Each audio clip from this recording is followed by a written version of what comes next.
Hola, nosotros somos estudiantes de la carrera de Ingeniería Civil, Universidad Central del Ecuador.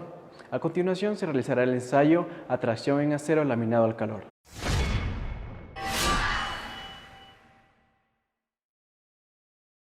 Para la presente práctica vamos a usar el acero, pero el acero lo podemos encontrar en dos variantes, el que es laminado al calor y el que es laminado al frío.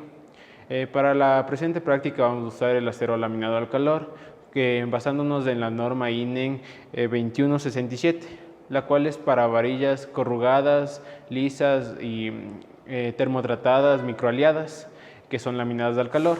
¿En qué consiste su laminación al calor del acero? El acero primero es reciclado y luego es fundido en una colada en grandes hornos.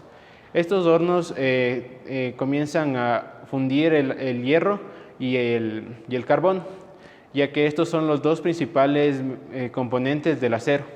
En mayor porcentaje siempre vamos a tener el hierro y en un menor porcentaje el carbón. Entre los porcentajes que podemos encontrar el carbono van desde el 0.03% al 1.075%. Esto se debe a que el carbono le aporta una mayor rigidez al hierro como tal, lo cual produce que sea muy resistente y de igual forma dúctil. En caso de tener un porcentaje mayor de carbono, el material tenderá a ser más resistente pero menos dúctil. También para este ensayo nos vamos a basar en otra norma. Esta es la norma ASTM 370, la cual es para los métodos de estudio y de ensayo del acero.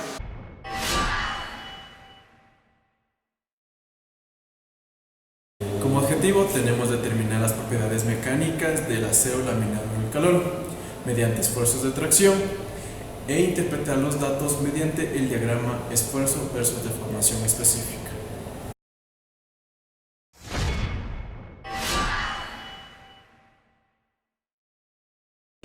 La máquina universal tiene una prestación de más o menos 1 kilogramo y una capacidad de 30 toneladas.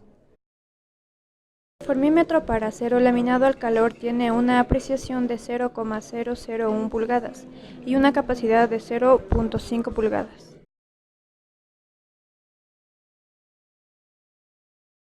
El compás de porcentaje tiene una apreciación de más o menos 1% y una capacidad de 50%.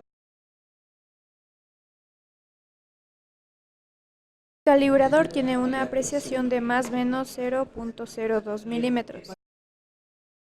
La probeta de acero laminado al calor, es decir, la pletina, cumple con la norma ASTM 370, con sus dimensiones aproximadas de 450 milímetros de longitud y 6 milímetros de ancho.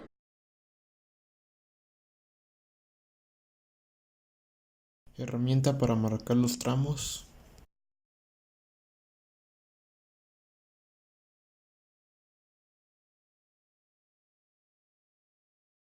Clavo y martillo para realizar los tramos.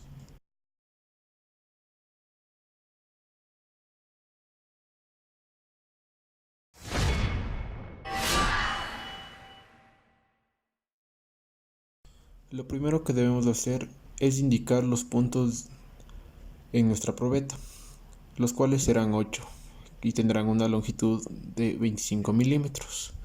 Para ello, marcaremos con ayuda de corrector cada uno de ellos usando la herramienta para los tramos.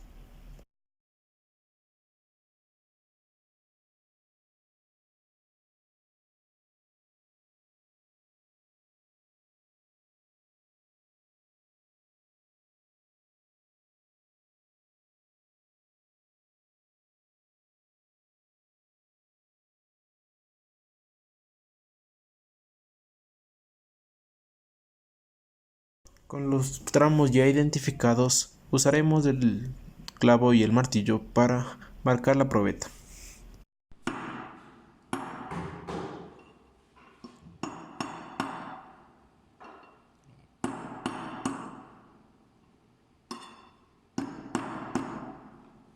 Estuviera dándole duro.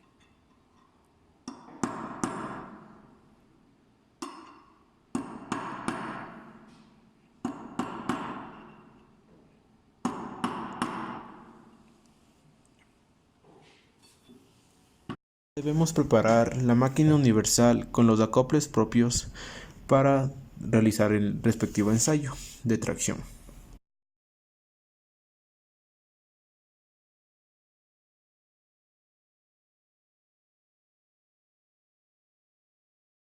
Ahora colocamos la probeta en la máquina y para posteriormente implementar el deformímetro correspondiente a dicha probeta.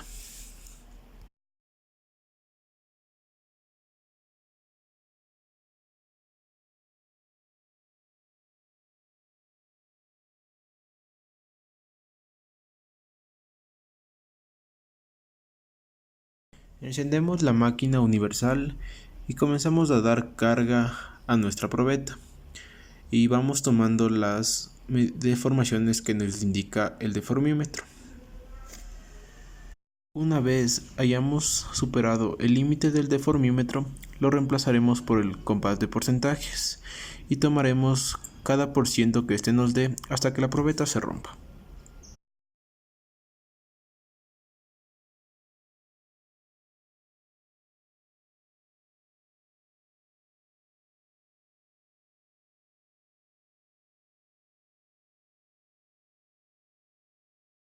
Luego tomaremos los datos finales de nuestra probeta y mediremos la distancia que varió entre cada tramo.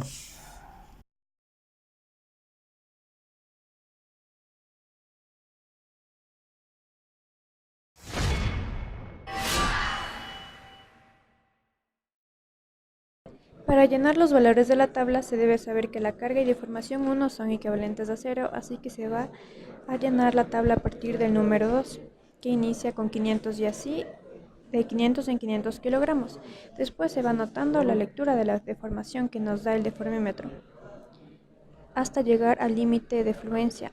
A partir de este punto se va leyendo en el deformímetro de 100 en 100 por 10 a la menos 4 pulgadas y así consecutivamente se nota la carga que nos da la máquina, hasta llegar al límite del deformímetro. A partir de este punto se va a llenar la tabla con la deformación de 2 en 2%, sabiendo que antes de este proceso se ubicó el compás de porcentaje. Y se va igual tomando la carga que nos da la máquina universal hasta llegar al punto de rotura. La unidad de medida es la distancia donde se ubica el deformímetro.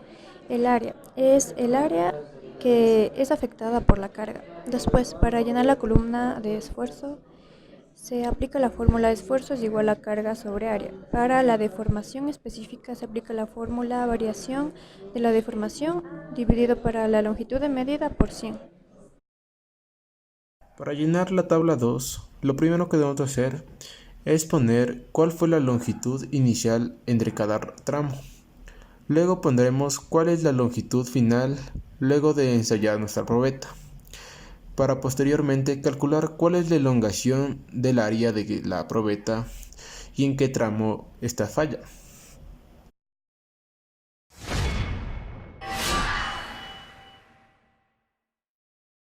En el diagrama de esfuerzo versus deformación específica de tracción de acero laminado en caliente, se tiene que en la zona elástica el material se deforma y puede regresar a su posición original y existe una recta pendiente.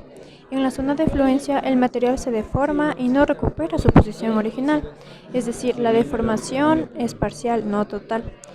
En la zona de endurecimiento existen intervalos de resistencia interna consecutivos que tienen la probeta. A partir de la fluencia, la curva crece. Y para finalizar, la zona de ahorcamiento existe la curva decreciente hasta llegar a la rotura. El diagrama número 2 nos muestra cuál es la relación entre la elongación y el tramo, en el cual podemos ver que este tiende a volverse pico en uno de los tramos. Quiere decir que en dicho tramo la probeta falló, pues ahí fue donde recibió más deformación.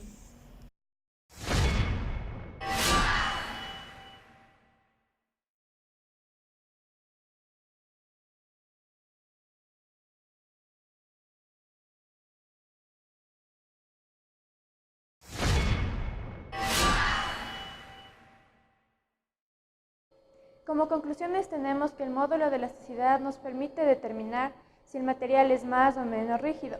Si el módulo de elasticidad es mayor, se determina que el material es más rígido, y si el módulo de elasticidad es menor, el material es menos rígido. Esto se puede observar en la pendiente de la recta del diagrama de esfuerzo versus deformación específica.